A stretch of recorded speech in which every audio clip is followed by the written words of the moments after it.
For company. I'm going to pull out Tusk and just start reading it to them. I'm about to read one of my most anticipated books of the year, Tusk, and I thought it would be fun to vlog the experience. So here we go. I assume it's about some sort of orc love. It is, actually.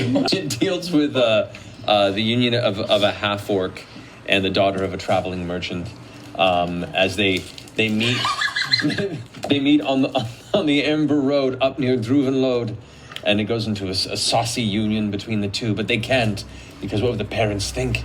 What's the name of the half-orc? Oscar. Oscar. With a K. Oscar.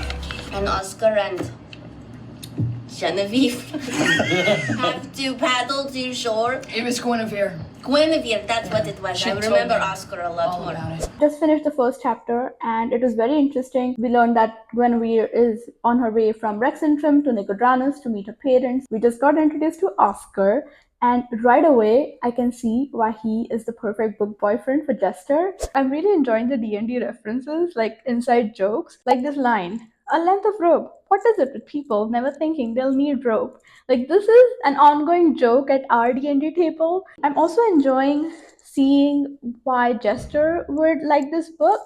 Like why she would identify with Guinevere and see herself in her. Are you sad, Jester?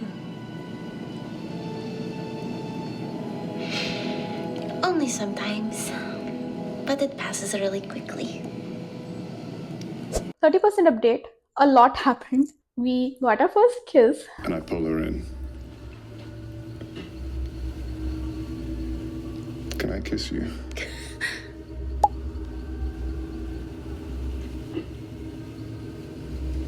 I kiss her. Really appreciate how well the author nailed the vibe, the Jester Ford codedness of it all. I'm assuming Ford's already asleep.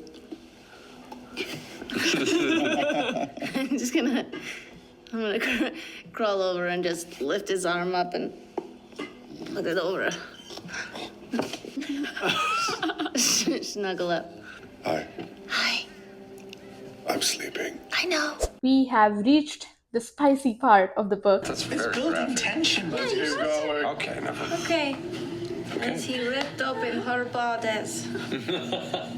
Then there was like an actual bodice ripper scene, which honestly is what I expected this whole book to be. I expected this book to be like a Mills and Boons parody, to be honest, because that's the vibe of the book in the game, right? Like in the game, this is a bit.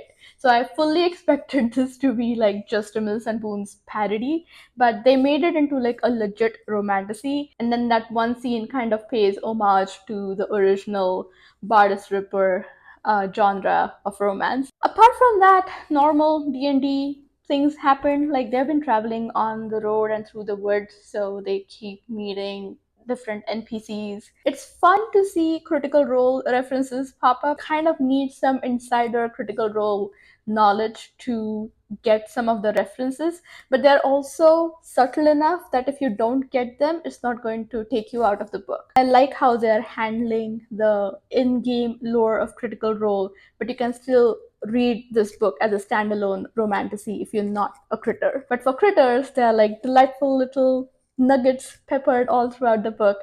Those are really fun to discover. I'm done with the book. I am actually impressed by how well they put together this romantasy. Like when I found out Critical Role was making Tusk Love into an actual book, I was curious about how true it would be to the Critical Role world and lore, and to the D&D setting, and would it be an actual romantasy? Like, would it be true to the genre? And I think they did justice to all three of these aspects. This book is very solidly set in the Critical Role world. There's Exandria, Katha, Nicodranus, Zadash. It's a delight to read about these places that you're familiar with. But if you're not a critter, I think the book still does a good job of like presenting the places as if this is your first introduction to them. They also nailed the Critical Role, especially like the campaign 2 vibes, and then all the NPCs that we met, I feel like I could see them popping up in a campaign. I think they did the romantasy part really, really, really well. The romance was believable. You could see why they would fall for each other.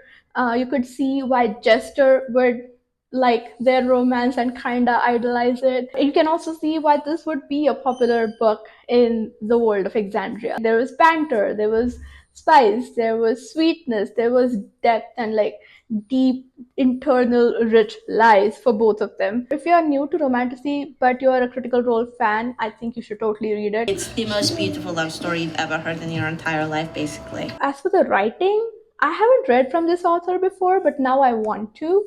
And I looked up her previous works, and I didn't know she's the author of Hurricane Wars, so that is very high up on my TBR now. The other things that I feel inspired to read are the two official D&D novels coming out this year. And then I think this might be my gateway into the monster romance genre because I have not read many non-human romances. I'm kind of curious about the genre now, and I have an arc for another similar romance. It's called A Tale of Mirth and Magic.